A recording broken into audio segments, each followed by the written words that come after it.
Tottenham Hotspur Stadium is the home of Premier League club Tottenham Hotspur in North London, replacing the club's previous ground, White Hart Lane. With a seating capacity of 62,851, it is the third largest football stadium in England and the largest club ground in London. 9. It is designed to be a multi-purpose stadium and is the home of the NFL in the UK. It features the world's first dividing, retractable football pitch, which reveals a synthetic turf field underneath for NFL London games, concerts, and other events. The construction of the stadium was initiated as the centerpiece of the Northumberland Development Project, intended to be the catalyst for a 20-year regeneration plan for Tottenham. The project covers the site of the now demolished ground White Hart Lane and areas adjacent to it. It was conceived in 2007 and announced in 2008, but revised several times, and construction of the stadium, beset by disputes and delays, did not commence until 2015.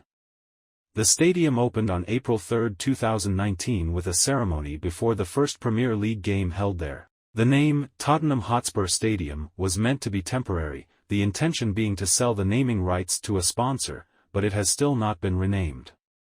The stadium is sometimes referred to as New White Hart Lane by fans and some in the media.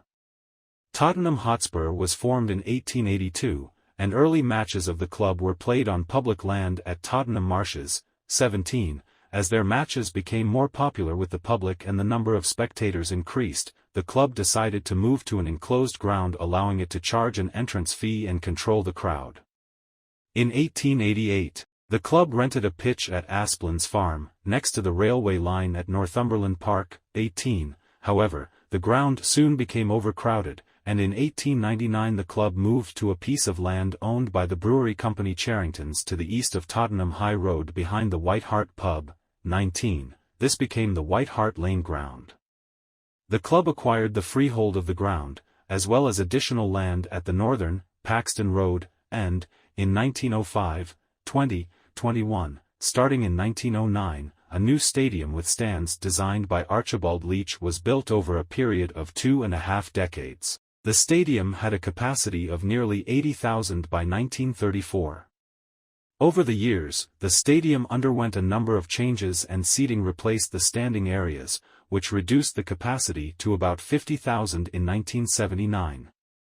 Significant standing areas, however, still existed, including the long stretch of raised standing terrace favored by fans on the east stand known as the Shelf. 22. Beginning in the early 1980s, the White Hart Lane ground was redeveloped, and in order to comply with the recommendation of the Taylor Report of 1989, it was turned into an all-seater stadium. The capacity of the stadium was reduced to around 36,000 by the time the refurbishment was completed in 1998. The capacity was, by then, lower than the grounds of other major English clubs, with many of these clubs also planning to expand further. As revenues from gate receipts in that period formed a substantial part of the club's income, before it became dominated by TV broadcast rights deals, Tottenham began to explore ways of increasing the stadium capacity to allow it to more effectively compete financially with rival clubs. 25. A number of schemes were considered over the years. These included rebuilding the East Stand as a three-tier structure. 25. And moving to different stadiums and locations such as Pickett's Lock and the Olympic Stadium at Stratford, London. None of these plans came to fruition, except for a proposal to redevelop the existing site that would become the Northumberland Development